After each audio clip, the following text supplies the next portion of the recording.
Здравейте!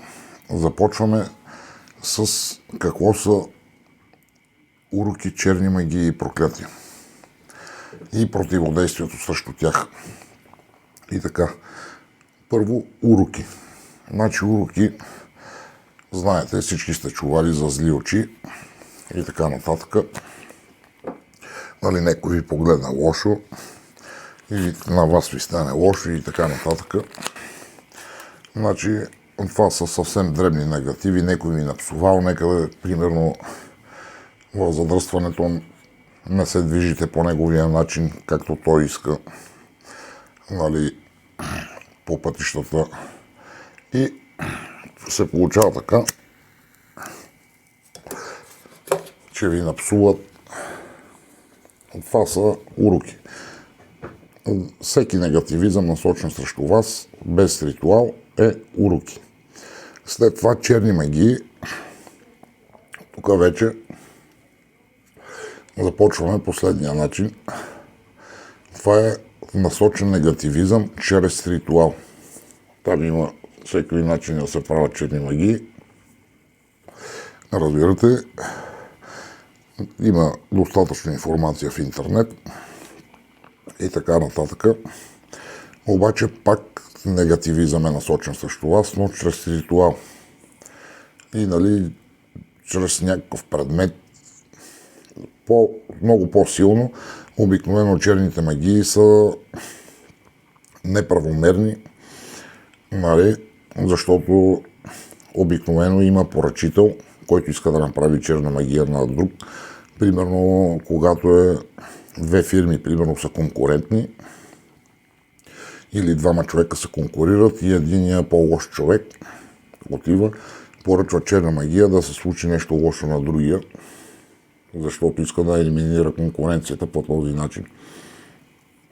Вместо с честни методи, по този начин. И черните магии, когато я поръчвате, да знаете, че на другия ще му стане зле, обаче и на вас няма да ви е по-добре. Нали, и на вас ще ви се случат много лоши неща, ще ви се върне и така нататък. И двамата ставате зле. При проклятието обикновено се случва, когато някой е извършил нещо лошо срещу вас. Нали, и вие казвате, го проклинате. Да речеме, казвате, умреш, нещо от този сорт. Бел камик да ти пази сенка и разни такива. Но това е вече проклятие. При проклятията има примерно автопроклятия. Един обикновен човек, който не би направил черна магия или не псува, не прави уроки, нещо не прави лоши неща, значи неговото проклятие е автоматично. За онеправданите и за слабите, когато прокълнат, много хваща, просто поради простата причина, че тогава Бог се намесва и отмъщава за онеправданите и за слабите. Предава се до трето колено, как пише в Библията. И така нататък. Значи общото между всичките е, сега стигаме до превенции и противодействия. Значи как се прави превенции и противодействие против уроки, черни магии и проклятия. Значи последния начин. Първо трябва да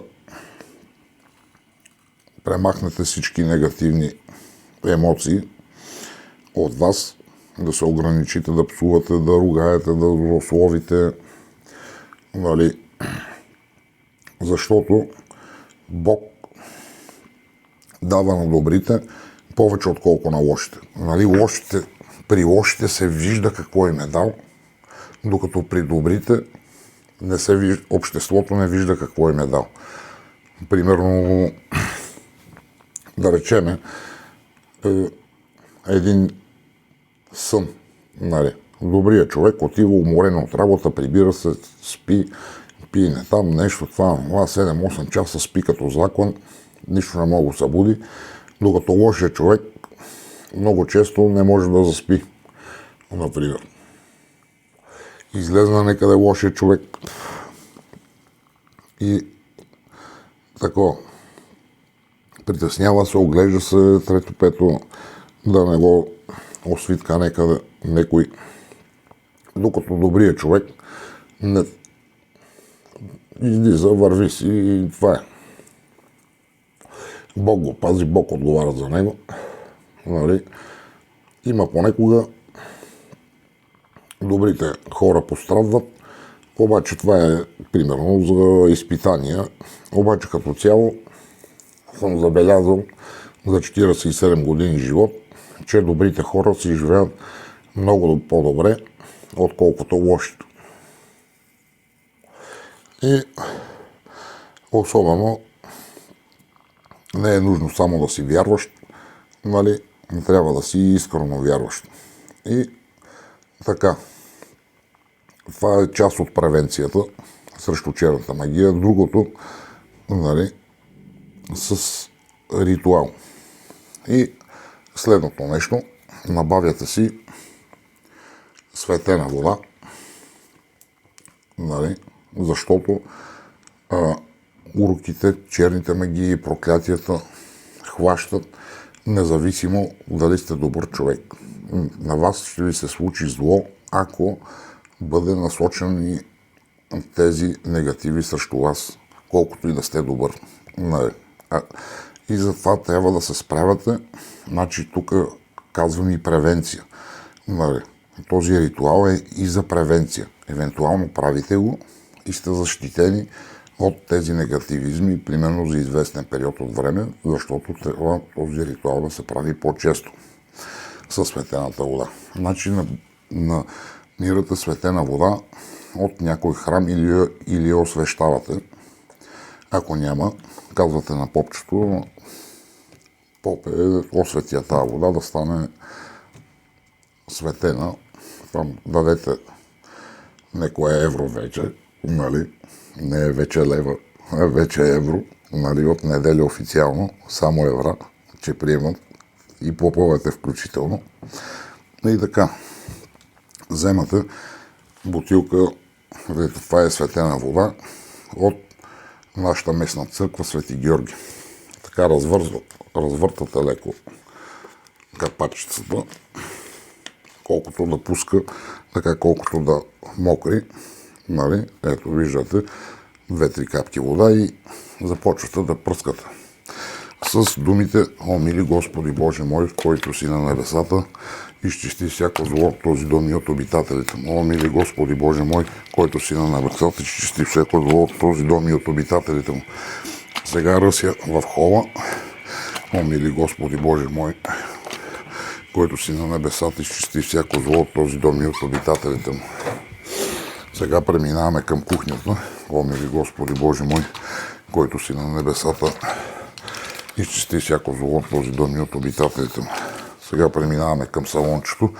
О, мили Господи Боже мой, който си на небесата, изчисти всяко зло от този дом и от обитателите му. Сега преминаваме към банята. О, мили Господи Боже мой, който си на небесата, изчисти всяко зло от този дом и от обитателите му. Сега стълбището. О, мили Господи Боже мой, който си на небесата, изчисти всяко зло от този дом и от обитателите му. Сега към таванското помещение, ама няма се качвам. Само че напръскам напред верието. О, мили Господи Боже мой, който си на небесата, изчисти всяко зло от този дом и от обитателите му. Така, вече сме напръскали навсякъде и се връщам към камерата.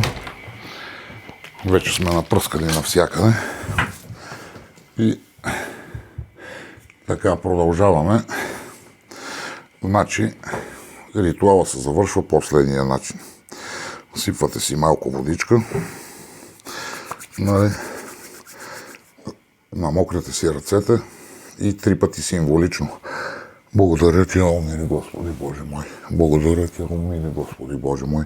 Благодаря ти, о, мили Господи Боже мой. И казвате: Амин, амин, амин. Значи, това е превенция и разваляне на черни магии. Всеки може да го направи. Ето, виждате, направи си сам. Нали, със светената вода е малко по-трудно да се здобиете, обаче трябва да направите така, че